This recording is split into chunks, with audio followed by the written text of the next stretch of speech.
persuasion. Okay.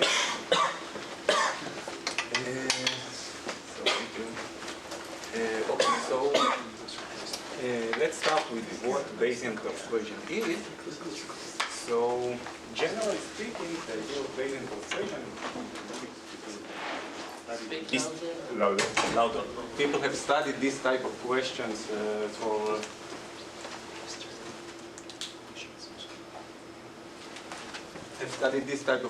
quite a while.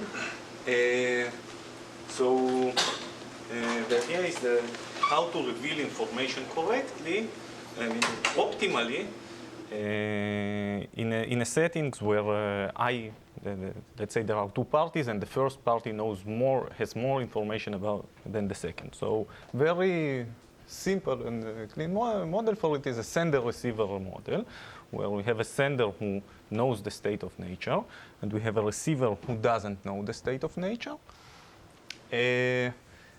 Now sender can reveal partial information to the receiver about the state of nature, and in the language of information, we say that the sender sends a signal based on the state of nature, which essentially gives some information about the state of nature to the receiver. Then the receiver updates his belief about what he believes is true in the name, about the state of nature, and according to it, he takes an action, and this action affects both the utility of the receiver and the utility of the sender. Okay? So, and the central question, as I said, is what is an optimal strategy or policy for the sender to reveal information? Okay? So let's start with a very simple example. So imagine that the sender is a seller that tries to sell a product, and the receiver is the buyer. For simplicity, assume that in fact there are only two states of nature. The product that the seller has can either be a good product or be a bad product. And we assume that the common prior is half-half, okay? Meaning that in advance, without any additional information, with probability half the product is good and with probability half it is bad. Okay, so what are receiver's action in this interaction? It's either to buy the product or not to buy it. What are the utilities? So seller, let's assume for simplicity that the seller, all he cares about is only to sell or not to sell the product, so he gets a utility of 1 if he sells, a utility of 0 if he doesn't succeed to sell. Buyer's utility, so the seller's utility in this very simple example does not depend on the state of nature. But buyer's utility obviously does depend on the state of nature, right? So if he doesn't buy, then his utility is 0 because he doesn't lose anything, he doesn't buy anything, so he stays even. But if he buys the product, then he really cares about whether it's good product or bad.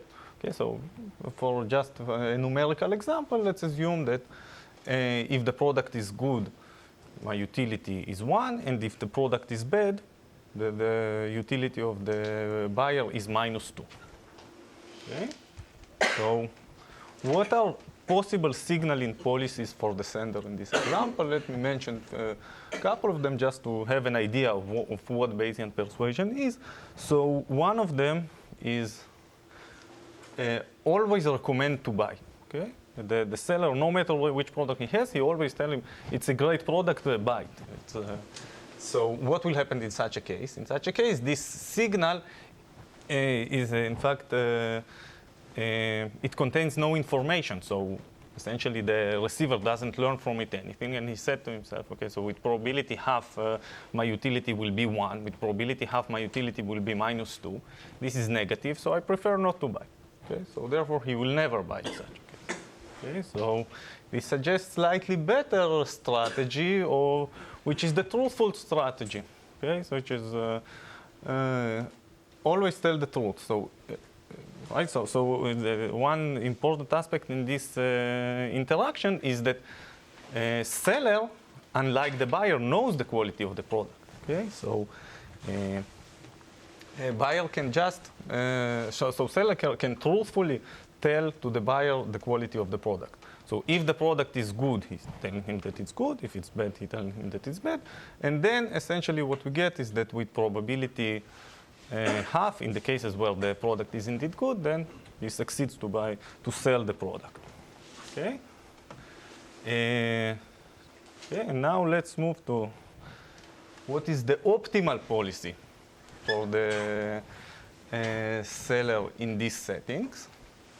So the optimal one is the following. So if the product is good, I indeed recommend to to buy. Okay, which sounds reasonable. But if the product is bad, then as a seller I'm flipping a coin, and if it's head, or a coin of half, if it's head, I recommend him to buy, and if it's tail, I recommend not to buy. Okay. So let's think what happened when the receiver, the buyer, gets a recommendation of buying the product. Then he thinks so himself, okay, so there are two situations that could happen. One of them is that maybe the product is indeed a good product, and then this happens with probability half.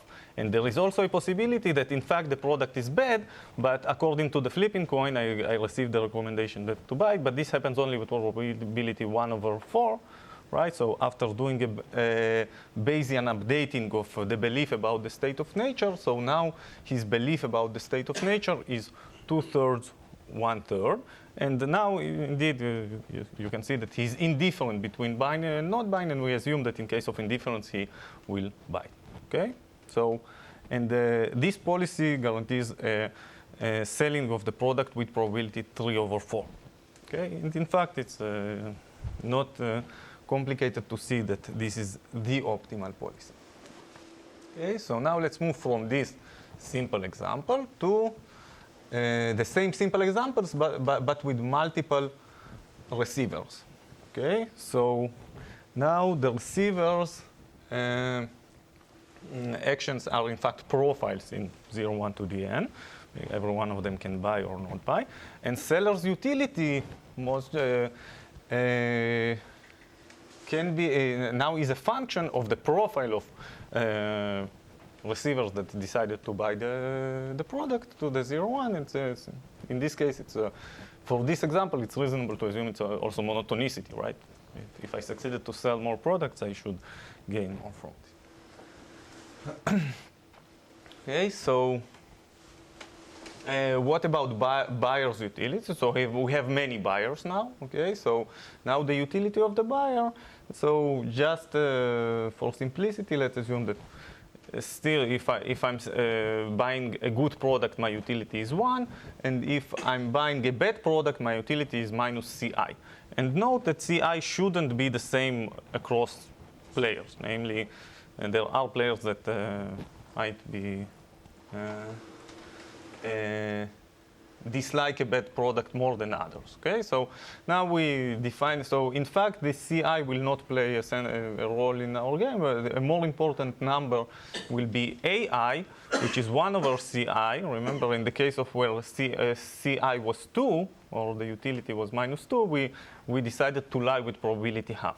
So AI is the probability with which I decide to lie as a seller. I decide to lie at the bad state of the world. Okay, so and it's called the persuasion level. So, okay, so now a lemma that characterizes in this example how the optimal policy looks like is the following. So it's in fact in some sense an analog of the one receiver example to multiple receivers. So in the case that my recommendation, so in case that the product is good, I gain nothing from lying in this case. In fact, so I always recommend to everyone to buy it. the best thing for me to do, to recommend to everyone to buy the product. But what happens if the product is bad? So now, if I am allowed to send private signals to different players, then in fact I can correlate between the players that will buy or not buy the this product. Okay, so essentially the question that the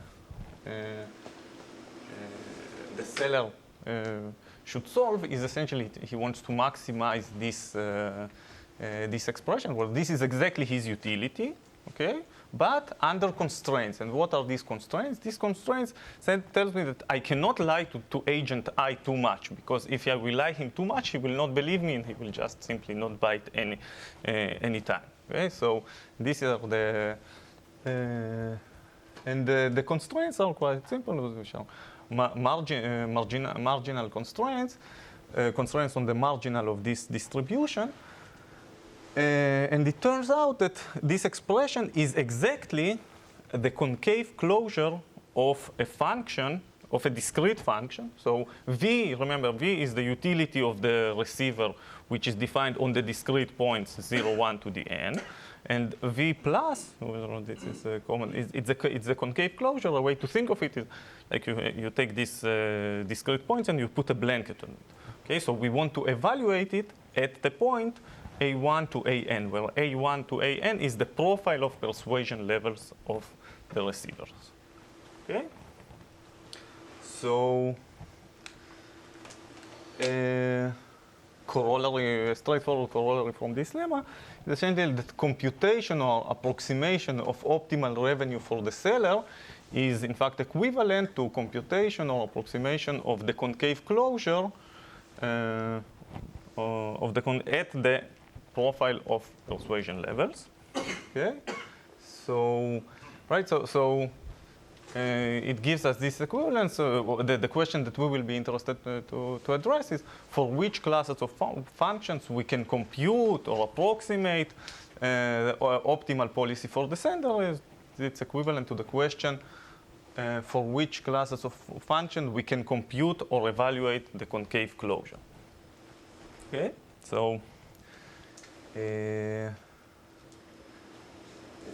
in this slide, I will summarize the result. I stated the result with respect to the concave closure, but obviously they also has an analog in Bayesian persuasion and not in the concave closure. But so one class of functions that we can address is anonymous functions. Namely, I don't care who I sell what, I only care about the cardinality of items, the number of items that I sell.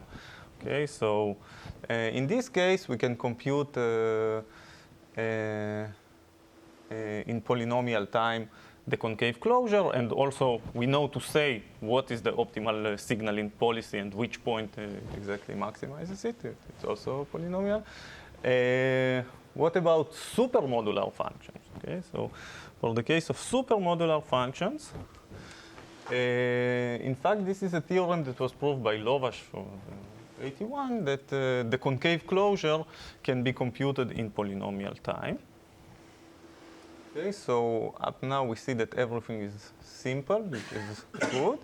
So what about submodular functions? Okay, so it turns out that for submodular functions, even approximating the concave closure up to a factor that is better than 1 minus 1 over e, it is NP hard. And the good news are that a polynomial algorithm that gives 1 minus 1 over e approximation exists. Okay? So let me say a few words about proofs. So I will get back to the anonymous functions in a moment. Let me say a few words about submodular functions. So there is a beautiful theory about submodular maximization and monotone submodular maximization, and always this expression of 1 minus 1 over e essentially jumps out, and it's the answer for most of the questions in submodular maximization. So, but we couldn't use the results, for instance, the NP-hard result, we couldn't use exactly the construction, but we could use very similar ideas to those that appear in these papers. For instance, in Koth, Lipton, Meta-Markakis paper from 2005. But there always the problem is discrete, and the problem that we are trying to solve is continuous. Okay, so we want to evaluate it. So it's not always very simple, but it's possible. The main challenge is to move from the continuous problem to the discrete problem. In fact, and the second part is in fact was proved exactly by it can be proved by a correlation gap, what is called. So it's exactly what we need here. Here the literature have exactly what. Correlation gap exactly solves this question. And now let me say a few words about the anonymous functions. Right. So. We want to evaluate the concave closure. So this, I hope it's quite obvious that in some sense this question is very related to the following question. So given some marginal constraints, how much mass I can put on subsets of size k, how much mass I can put on subsets of size k under these constraints. Okay, so the connection, I hope it's clear, because if my utility is anonymous, then I don't care exactly where I put the mass. I'm quite indifferent between putting it or all the subsets of size k, and we want to. Obviously, in some sense, that the player would prefer, since the function is monotone, to put everything on subsets of size n. But this is obviously impossible by marginal constraints, so he has somehow to do optimization differently.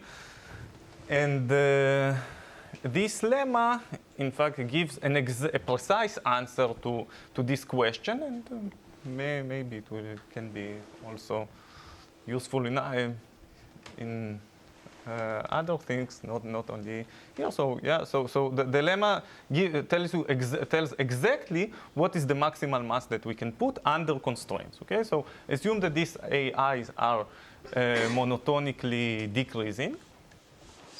Yeah, it's a typo. I think it's the opposite. Okay, so monotonically decreasing, and then it states that the maximal mass is exactly this one. So let's try to understand this notion. So one thing is, so it's quite simple to see why why we cannot put more than this amount of mass. So for instance, why we cannot put more than a1 plus an over k. This is simply by counting the number of ones, the expected number of ones that we will have in the expression. Okay. What about the second expression? So even if we always put 1 at the first coordinate, then again by expectation, we must put at least, by counting the number of ones, we cannot put more than this amount of mass. Okay, and this goes on until the last, right? The last element is also simple. Even if we put all the first k minus 1 elements to be always 1, right? So the last one cannot exceed this. The slightly more challenging thing is to show that, in fact, okay, so it's easy to see why we cannot do better than this, but why we can do exactly this. This is slightly more involved, and yeah, and this lemma really helps us. So how we use it, essentially, we take the original linear programming maximization, the original linear programming with exponential number of variables and polynomial number of constraints, and we convert it in a very reasonable way to kind of anonymous constraints, where essentially we have polynomial number of constraints, and this lemma almost, in some sense, up to this monotonicity issue, which is should be taken care of. But in some sense, this constraint is also linear, right? Because minimum, you can write it as k inequalities.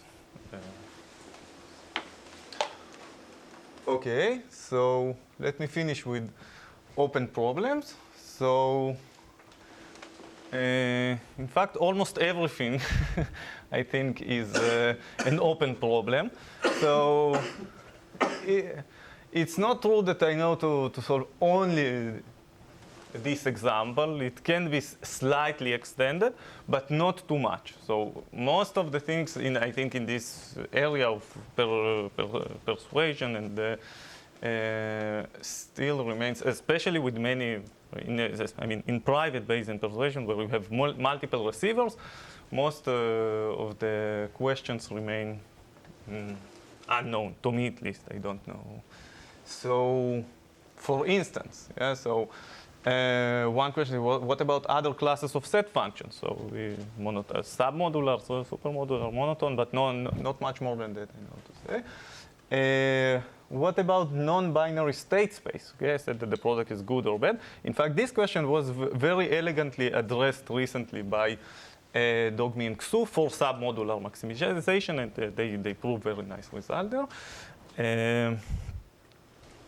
What about non-binary actions? Okay, then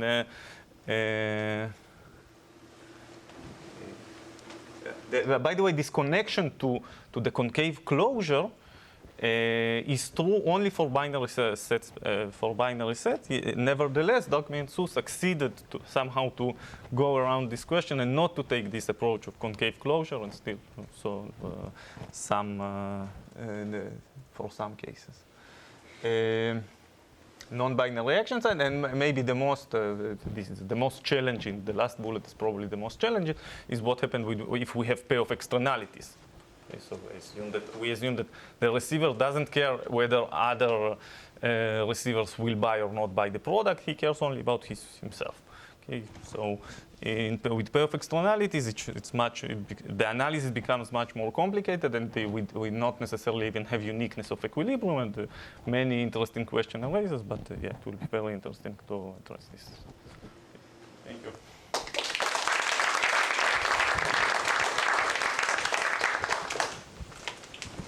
Questions while the next speaker sets up?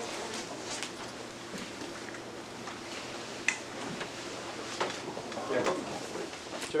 So what about the easiest extension like K anonymous? So what if you have can you do that? You have two different classes of users of any constant. Does this follow immediately from your? So 2K anonymous, you mean? So you don't have there's classes of different buyers. Yeah. But within each class somehow you don't care. You just Yeah. You only care about how many of this type will buy and how many of that type, right? Of two types.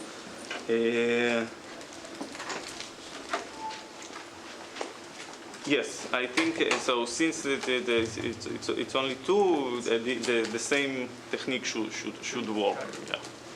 But not much more than the constant is fine. Okay. Next up, we have Ariel Schwartzman from Princeton present.